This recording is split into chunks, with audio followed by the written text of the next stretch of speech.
Well, good afternoon, YouTubers, friends, and family across the world. This is Mike with your Morning Dew daily events worldwide, and I am back after 5 days of a very long and tiring road across Canada, and these storms, the action all across Mother Earth has followed me. I swear to God, we had 2 confirmed tornadoes here in Ontario, about 30 kilometers southeast of Brantford here where I'm staying. In Kitchener-Waterloo, we had a confirmation of a tornado in Hawkesville, which is about 5 kilometers outside of Kitchener-Waterloo. We also had another confirmation of a tornado in Muskoka. We're looking at the article here, and one resident in Leamington caught the photo of this tornado right here.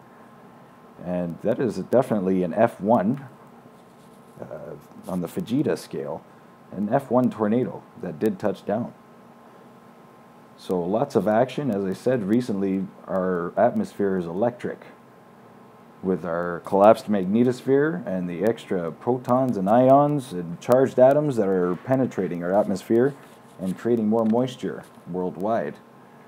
And we have had record number amount of lightning strikes in Russia again, and throughout Africa, as these storms are bigger and badder than ever before. And I'm going to go around the world here in 5 minutes, and I'm going to show you the satellite imagery from yesterday's storms over Ontario. And you can see the bottom tail end of this storm as it sweeps across Ontario. You can see the definition of the tornado. I'm going to get some really bad internet. Here we go. So you can see the cloud tops here, moving across,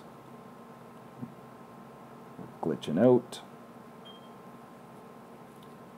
And then you can see right here, this is where the tornado had spawned, just outside of Kitchener-Waterloo. And then through northern Ontario in the Muskoka region.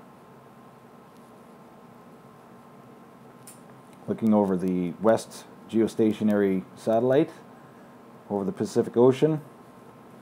Still looking at very large upper level disturbances in the southern hemisphere,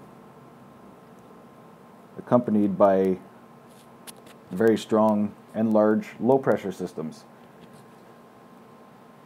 The convergence here, creating our atmospheric river, which I've been talking about many times throughout my channel's history. So we're seeing these things worldwide, we're seeing these events happen worldwide. And I'm really glad that you are here today watching the video and joining me, Mike, again on Morning Dew. I want to thank you all for watching today, and I want to thank you all my subscribers for being patient with me and waiting another 5 days for me to post a video. It's been a long trip. It's really great to see my family here, and I'm ecstatic with the conditions that are evolving here in Ontario. The atmosphere is really different than Alberta. Being 1,200 feet lower than Alberta, the clouds look different, the atmosphere works different, it's very humid, and I'm looking at daytime heating now, and we already have cumulonimbus clouds climbing up to 20,000 feet at least, so it looks like we're going to have severe thunderstorms again this evening, most likely, and because it is very humid, we're sitting at pretty sure it's 28 degrees.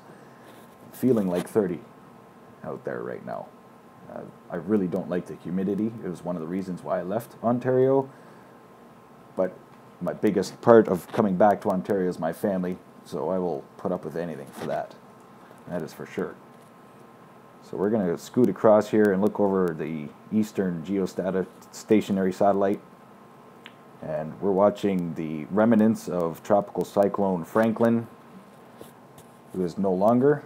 It ended up moving south, but there is another tropical depression forming off the coast of Mexico, heading into open waters and most likely towards Hawaii. Still very low numbers for the Atlantic storm season. We're only on 7, I believe. Our next Atlantic storm will be a G. And still nothing. So we're going to have to wait and see what happens here at the end of hurricane season. If it is what I think it will be, in like a lamb, out like a lion. And if it is out like a lion, we should be prepared for some really nasty blizzard conditions throughout the winter season in North America, because these storms will come abroad. They will come on land. Looking over Britain right now and Africa,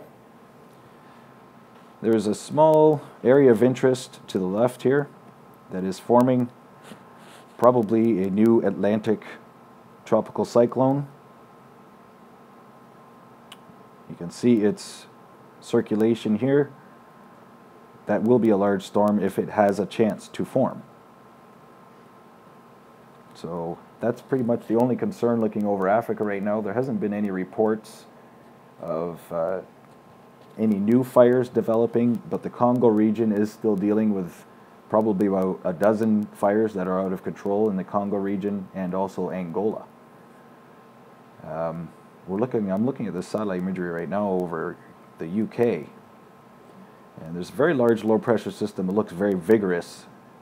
I'm pretty sure we're going to be getting reports of some severe weather action throughout Italy and Romania, it looks like. But yeah, these severe weather events continue to occur, and they're following Meteo Mike across Canada, and we had 2 confirmed tornadoes touch down in Ontario. As I was going through Manitoba, there were tornado warnings throughout Virden, Manitoba, and areas south, and also areas just south of the border.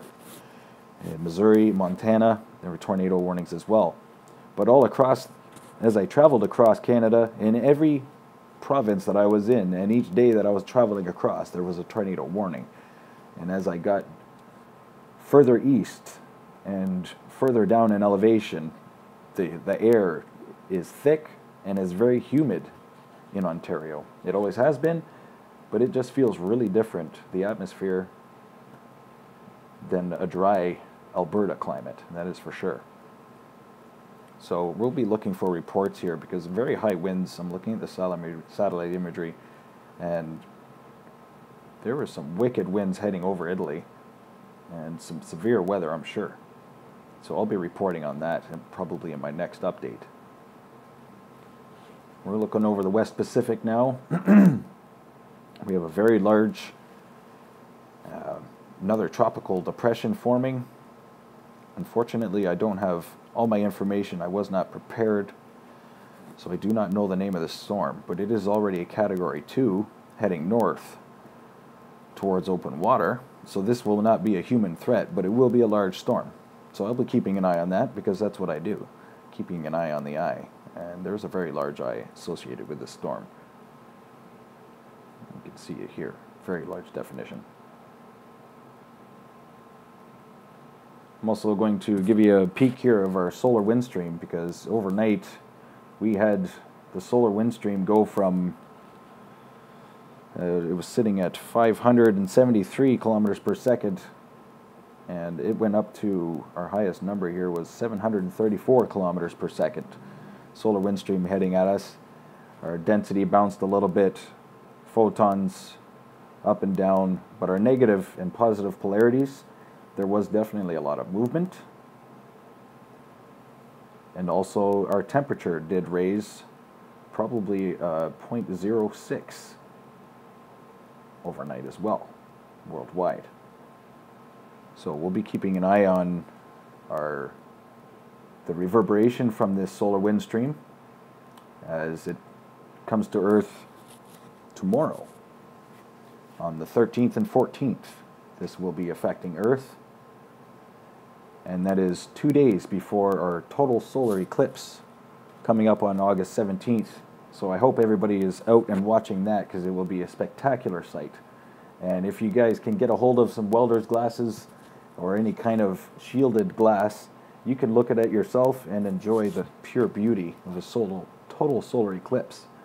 Now everybody has to be prepared during this time as well, because during a solar total eclipse, there might be an outage, power outages, and also satellite outages, communication disruptions worldwide as this moon heads across the sun. So we're going to have to keep an eye on that because it will be a great sight. I hope everybody's paying attention to it. We're also going through the largest meteor shower of the year, the Perseid meteor shower. And last night I got to see a couple beautiful green meteors, and my roommate was out at 5 a.m. and he saw one of the largest meteors he's ever seen, and he saw probably about 10 of them across the sky in a matter of 10 minutes. He was seeing at least a meteor a minute. So it is a beautiful shower. I hope everybody has some clear skies to at least get out and catch a couple meteors flying across the sky, because it's a beautiful sight. So the last 24 hours for earthquakes, I'm a little concerned. Very deep, large earthquakes in the Tonga region again. And the last time that happened, we had the large 6.5 in China. It moved right up the rift through Indonesia and straight to China. We had 4.5 at a depth of probably 350 kilometers.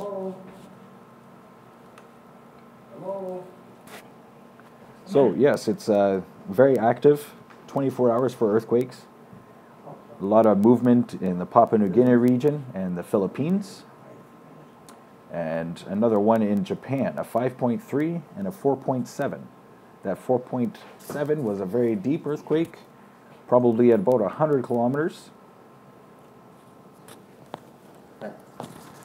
And yeah, a lot of action in Turkey still. We're still having the earthquake swarm in Turkey. Just recently, we had the 4.9 in Mongolia.